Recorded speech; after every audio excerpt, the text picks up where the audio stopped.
morning class. Children, today we will go through one interesting topic, Satyagraha, and how Gandhiji experimented in India after appearing in 1915. He launched continuously some experimental movement while applying Satyagraha concept. Okay, so today we will go through what are these constantly he experimented while applying the Satyagraha concept. Continuously he got succeeded. Okay, he got success in these three movements. Okay, so I am showing you in this video. I hope you will understand and understand the concept.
Okay, children, I hope you understand everyone what was the concept of Satyagraha. He said that he will follow the principles of truth and non-violence. Okay, and while applying this ideology, he experimented and he participated constantly in three movements.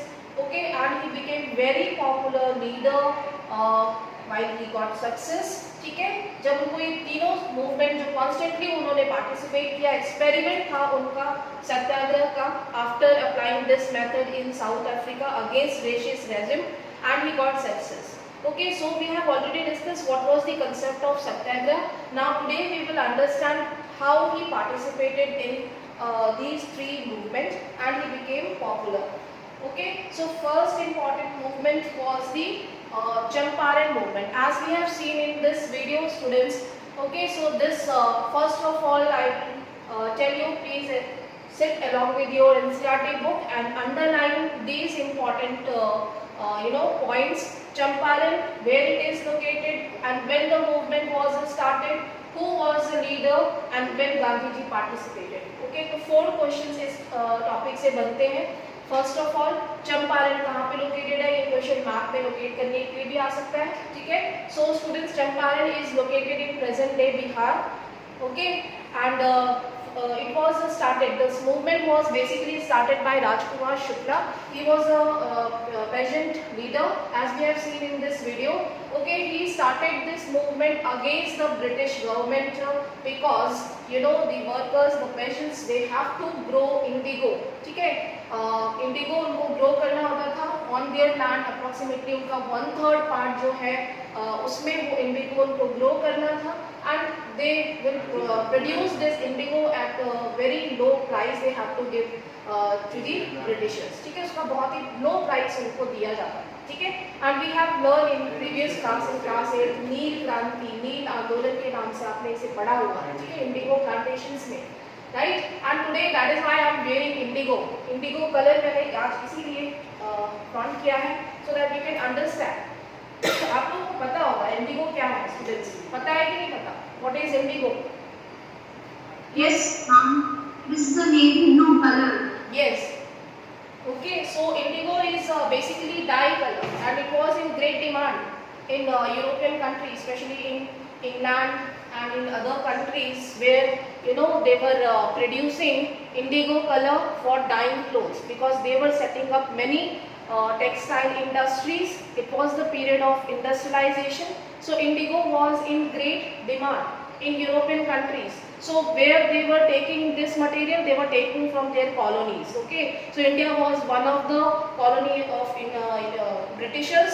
So they were persuading Indian farmers, Indian peasants. Basically, आपको पता है कि बिहार में pressurise किया गया था, ठीक है।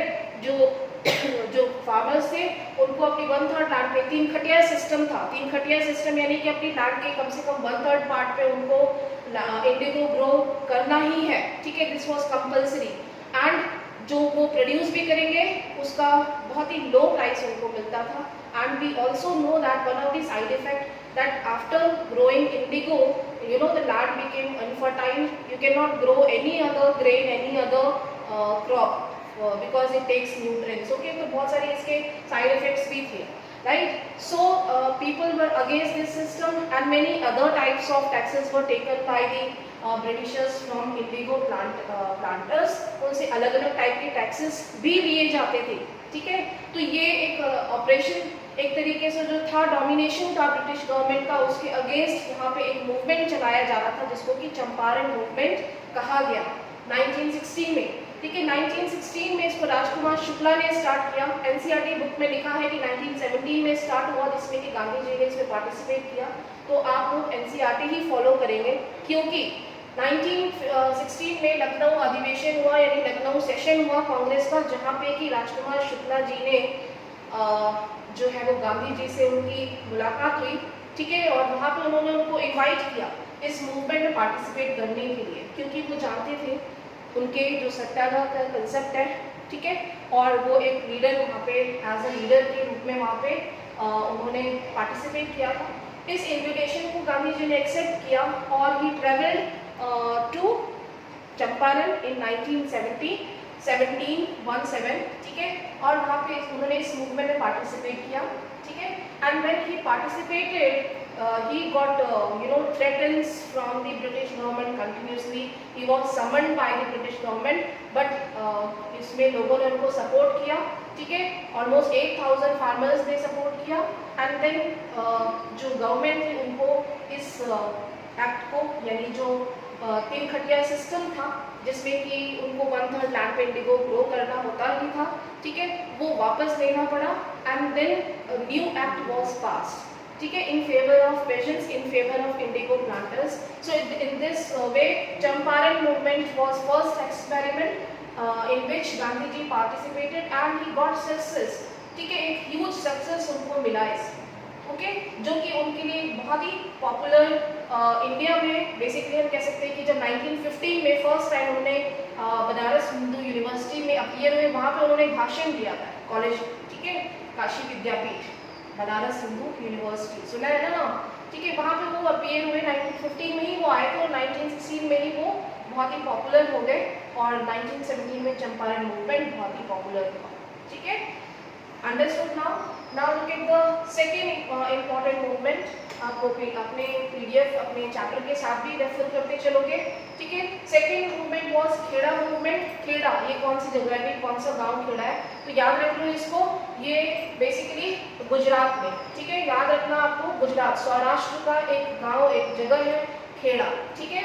अब हम उसको गुजरात कहते हैं, उस टाइम पे सौराष्ट्र नाम था, ये याद रखो कि सेकेंड इम्पॉर्टेंट मूवमेंट है 1917 में ही हुआ। And here peasants were against the British government because, क्यों अगेंस्ट थे, क्योंकि they were facing miserable conditions in Kheda district. They were crop failure था, कुछ बीमारियां चल रही थी, एपिडेमिक्स चल रहे थे, ठीक है। एपिडेमिक्स प्लेग फैला हुआ था, फार्मर्स वर अनेबल टू पे द टैक्सेस एंड इससे पहले के जितने भी रूलर्स या किंग्स होते थे वो क्या करते थे, आपने सुना होगा, जैसे बुक्स में पढ़ा आपने कि शेरशाह सूरी है या फिर कोई भी और मुगल रूलर थे, उन्होंने क्या किया, जितने भी ऐसी कंडीशन होती थी वो कंसेशन कर देते थे, वो वेव ऑफ कर देते थे टैक्सेस को अगर किसी तरीके का कोई भी कैलामिटीज हुआ होता था, ठीक है। लेकिन ब्रिटिशर्स ने यहाँ पे ऐसा नहीं किया, उनके जो टैक्सेस थे उनको पे करना ही था, ठीक है। So they started movement, Kheda movement was started against the British government because the crop was failed and they were facing epidemic conditions there, okay, and Gandhi ji participated and he became the leader, or they demanded for the reduction of land revenue. So he got the success again in this movement and यहाँ पे जो उनके land revenue थे वो discount हम कह सकते हैं कि कंसेशन कर दिए गए, ठीक है। Now look at the third one, mill workers movement. Mill workers movement, Ahmedabad is well known for the mills, cotton textile mills यहाँ पे बहुत सारी लगाई गई थी, लेकिन लोगों की कंडीशन, वर्कर्स की कंडीशन बहुत अच्छी नहीं थी। They were working in poor conditions and facing hardships, ठीक है। लो वेजेस, बहुत ही कम सैलरी भी मिलती थी उनको और वर्किंग कंडीशंस भी अच्छी नहीं थी, ठीक है। और डिस्क्रिमिनेशन होता ही था इंडियंस के साथ, आप देख सकते हो जो भी उस टाइम पे जो रूल था ब्रिटिशर्स का, ठीक है, तो उनको बहुत ही बुरी तरीके से ट्रीट किया जाता था। अहमदाबाद मिल में जो कंडीशंस थी उसके अगेंस्ट एक मूवमेंट स्टार्ट हुआ, अहमदाबाद मूवमेंट या Ahmedabad cotton mill movement, workers movement के नाम से इसको जाना जाएगा, ठीक है। इन 1918 में गांधी जी ने इसमें पार्टिसिपेट किया and again he got the success, this movement was again successful. तो बैक टू बैक आप देखोगे ये तीन मूवमेंट 16, 17 और 18 में जिसमें गांधी जी ने पार्टिसिपेट किया और वो पॉपुलर लीडर बन गए। इससे पहले आप देखोगे कि कोई ऐसा सुपर हीरो नहीं था इंडिया के नेशनल मूवमेंट में, ठीक है, ऐसे ही चल रहा था। कांग्रेस के लीडर्स थे, they were participating in the British administration, but as such कोई मूवमेंट, स्ट्रॉन्ग मूवमेंट जो कि चैलेंज करे ब्रिटिश गवर्नमेंट को उनके पॉलिसीज के अगेंस्ट, ऐसा कोई लीडर अभी तक नहीं, ठीक है। So these three movements were very important and now look at the next topic. It is Rowlatt Act of 1990. So you might have learned in class 8 also, और आपने बहुत शॉर्ट में ये पढ़ा हुआ है Rowlatt Act, ठीक है। So Rowlatt Act is passed in 1919 as we have discussed in first day introduction part that during the First World War Indian leaders were annoyed, they were participating in revolutionary activities, they were agitated especially in northern India like in Punjab, Haryana, Ambala और इस reason में UP waste, यहाँ पे जो है बहुत ही हम कह सकते हैं एजिटेट हो चुके थे, लोगों का गुस्सा जो है वो भड़क चुका था बहुत ज़्यादा ब्रिटिश गवर्नमेंट के अगेंस्ट। तो उन एक्टिविटीज़ को, उन वॉलंटरी एक्टिविटीज़ को सप्रेस करने के लिए यहाँ पे ब्रिटिश लेजिस्लेटिव, इंपीरियल लेजिस्लेटिव ने क्या किया, एक आनंद फानन में हम कह सकते हैं हरिडली एक एक्ट पास किया जिसको कि कहा गया Rowlatt act after the first world war, ठीक है। And before the war they were implying so many forceful recruitment, Indians को जो है वो रिक्रूट किया जा रहा था। उस टाइम पे ब्रिटिश गवर्नमेंट ने ये कहा कि फर्स्ट वर्ल्ड वॉर खत्म होते ही इंडिया को इंडिपेंड कर दिया जाएगा, फ्रीडम दे दी जाएगी, ठीक है, बट ऐसा कुछ तो हुआ नहीं, ठीक है। So this act gave the government the power to imprison and any person without any trial for a period of 2 years। तो ये रॉलेट एक्ट जो है वो ब्रिटिश गवर्नमेंट ने इंडियन लीडर्स को सप्रेस करने के लिए, उनकी एक्टिविटीज को सप्रेस करने के लिए, और जो भी सस्पिशियस होते थे विदाउट एनी ट्रायल यानी बिना सुनवाई के इम्प्रिजन कर दिया जाएगा 2 साल के लिए अगर कोई भी ऐसा वॉलंटरी एक्टिविटीज में पार्टिसिपेट करता है या सस्पिशियस होता है तो, ठीक है। ऐसे एक्ट के हम कह सकते हैं रॉलेट एक्ट को बाद में ब्लैक एक्ट कहा गया क्योंकि बहुत सारे लोगों को इसमें जो है वो हम कह सकते हैं इम्प्रेशन कर दिया गया विदाउट एनी ट्रायल, ठीक है। Aims of this act was to destroy the national movement by imprisoning the national workers. ये मेन एम था इसका कि वो नेशनल मूवमेंट को डिस्ट्रॉय करेंगे, डिस्ट्रक्ट करेंगे और इस तरीके से जो नेशनलिस्ट लीडर्स हैं वो डर जाएंगे, शायद रिवॉल्यूशनरी को सप्रेस कर दिया जाएगा।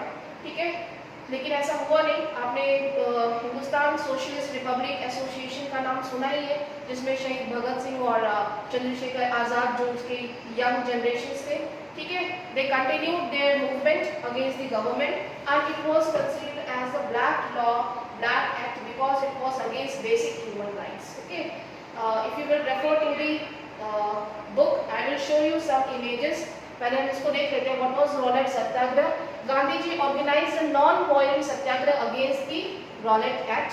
बाद में गांधी जी ने इसको ऑर्गेनाइज वे में इसके अगेंस्ट, रॉलेट एक्ट के अगेंस्ट जो है वो सत्याग्रह यानी रॉलेट सत्याग्रह एक मूवमेंट स्टार्ट किया, ठीक है, in 1919 and a hartal was organized on 6th April 1919. Rallies were conducted, shops were closed down, workers conducted strike, transport and communication system came to be standstill. बंद कर दिया गया कि तालाबंदी कर दी गई, ट्रांसपोर्ट को जो है वो डिस्टर्ब किया गया, कम्युनिकेशन सिस्टम को जो है वो डिस्टर्ब किया गया, ठीक है। उस टाइम पे जो फ़ोन होते थे वो लैंडलाइन टाइप के फ़ोन होते थे, उनको जो है वो उनकी वायर्स जो है वो डिस्टर्ब कर दी गई, डिस्ट्रॉय किया गया। रैलीज जो एक शांतिपूर्ण तरीके से जो रैलीज था, हड़ताल, स्ट्राइक्स वो की गई। These protest led to the Jallianwala Bagh massacre, वो हम बाद में पढ़ेंगे, पहले मैं आपको बुक से रेफर करते हैं, ठीक है। एनसीईआरटी पे आते हैं। ओके, ये हम पढ़ चुके हैं रॉलेट एक्ट, ठीक है। आप यहाँ पे आइए, आप ये देखेंगे Rowlatt act with this has been passed by the British legislative assembly, ठीक है, अंडरलाइन करते जाओ। The united opposition of the Indian members, it gave the government enormous power to repress political activities and allow detention of political prisoners. detention की policy को adopt किया गया। detention क्या है? टॉर्चर करना, एक तरीके से हरेस करना, ठीक है। पॉलिटिकल प्रिजनर्स जो लीडर्स थे उनको without any trial for 2 years, Mahatma Gandhi wanted non violence civil disobedience against such unjust laws which would start with hartal. सबसे पहला जो है रॉलेट सत्याग्रह के फर्स्ट एक्ट था वो कहाँ से स्टार्ट हुआ? हड़ताल से 6 अप्रैल 1919 में, ठीक है। स्ट्राइक पे चले गए वो सबसे पहला जो यहाँ से अगेंस्ट द रॉलेट उन्होंने क्या एक्शन लिया 1919 पे, they started strike, hartal on 6 April. Rallies were organised in various cities, workers went on strike, ठीक है। Railways, workshop, everything was disturbed and shops were picketed, closed down, alarmed by the popular upsurge and scared that lines of communication such as railways, telegraph would be disrupted. The British administration decided to clamp down the nationalism. The local leaders were picked up from the Amritsar. Mahatma Gandhi was barred from entering Delhi. ठीक है, ये सारी activities हो रही थी। हड़ताल को रोकने के लिए जो है वो जो नेशनलिस्ट लीडर्स थे उनको हम कह सकते हैं कि अरेस्ट किया गया। महात्मा गांधी को जो है वो बार कर दिया गया। he was not he was barred, stopped, he could not enter in Delhi, ठीक है।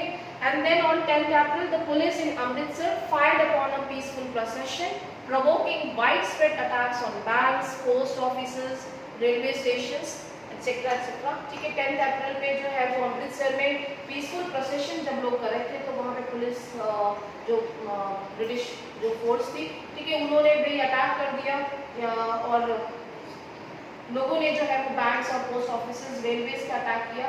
And later martial law was imposed, martial law लगा दिया गया। ब्रिटिशर्स ने, जो ब्रिटिश गवर्नमेंट थी उन्होंने अमृतसर में मार्शल लॉ लगा दिया, ठीक है। And General Dyer took command. General Dyer का नाम तो सुना ही है आपने, ठीक है, सुना है ना सभी ने। अब यहाँ पे फिगर 3 पे आइए। General dyers crawling orders being administered by British soldiers and Amritsar in Amritsar Punjab 1919। So you can see British forces, जो ब्रिटिश आर्मी की जनरल डायर्स के हेड थे, he was forcing Indian leader or Indian people to crawl down on the street, ठीक है। They were crawling on the street on knees, okay. So this kind of humiliation was followed by them, by the Britishers, okay. Understood now? So this was humiliation of Indians. Now look at the Jallianwala Bagh massacre. This incident took place on 13th April infamous इसलिए बोला गया है भाई बहुत infamous है, ठीक है। आज भी आप जाओगे तो वो वेल आपको दिखाई देगा अमृतसर में, Wagah border is famous where, ठीक है। आप लोगों को समझ में आ रहा है, कोई कुछ बोल क्यों नहीं रहा है? मैं ही बोल रही हूँ। ये Yes, ma'am. RS, Yes, ma'am. तन्मय, आशीष, स्वास्थी, Yes, ma'am. प्रगति, तन्मय को स्टोरी लगी है, स्टोरी मैम स्टोरी सुना रही है ना। ये स्टोरी ही है बेटा, आज़ादी की स्टोरी है, ठीक है। आज हम इसको बिल्कुल वैल्यू नहीं करते हैं, बट ये छोटी छोटी स्टोरीज है जिसमें बिना मतलब लोगों ने पार्टिसिपेट किया और बिना मतलब लड़ाई किया, ऐसा लगता है लोगों को, ठीक है। क्यों लड़ रहे हैं आपस में?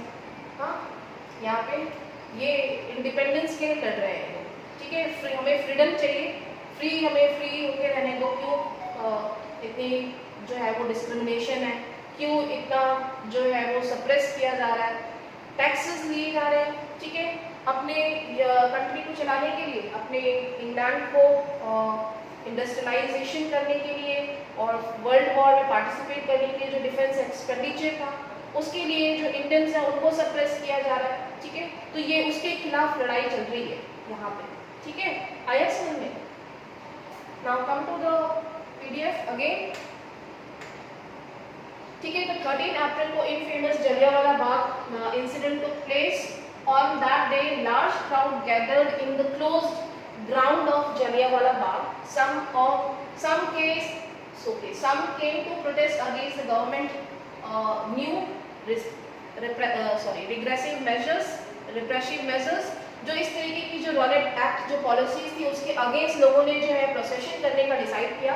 And they were not only for this purpose, meeting यहाँ पे इसीलिए नहीं थी उनकी, बल्कि दे वर गैदर टुगेदर, एक मीटिंग हम कह सकते हैं कि they were celebrating the annual Baisakhi fair. Okay, so it is celebrated in Punjab. यहाँ पे बहुत ही अच्छे तरीके से मनाई जाती थी, ठीक है। अभी भी मनाते हैं लोग, ऐसा नहीं है। ये हार्वेस्ट फेस्टिवल है जिसको कि हम अप्रैल में सेलिब्रेट करते हैं, ठीक है। So they were collecting and annually यहाँ पे लोग इकट्ठे होते थे for the Baisakhi fair. They were meeting here, okay. Being from outside the city, many villagers were unaware of the martial law that had been imposed by Dyer, entered the area, blocked the exit points and opened fire on the crowd, killing hundreds, okay. His object, as he declared later, was to produce a moral effect to create in the minds of satyagrahis a feeling of terror at all. Okay, so you can see what was his belief, उनका क्या perception था. He wanted to create a kind of terror among the Indian satyagrahis, Indian revolutionaries के mind में ये एक तरीके का खौफ डालना था, ठीक है, ब्रिटिशर्स का डर बिठाना था। तो यहाँ पे क्या किया, जनरल डायर ने जब लोग यहाँ पे पीसफुली प्रोसेस कर रहे थे और उस टाइम पे यहाँ पे कई लोग गांव से जो लोग मार्शल लॉ के बारे में नहीं जानते थे, ठीक है, वो भी यहाँ पे इकट्ठे हुए। But at the same time when they were celebrating and there were so many famous leaders, it is not mentioned in the book, but yes, you have learned in class 8, there are some side information which you will come to know maybe later when you will prepare for IAS PCS exams. Okay, so there Saifuddin Kishri, who was the National Congress leader who was participated in this movement, ठीक है, उनको arrest कर लिया गया। There were some others also, ठीक है।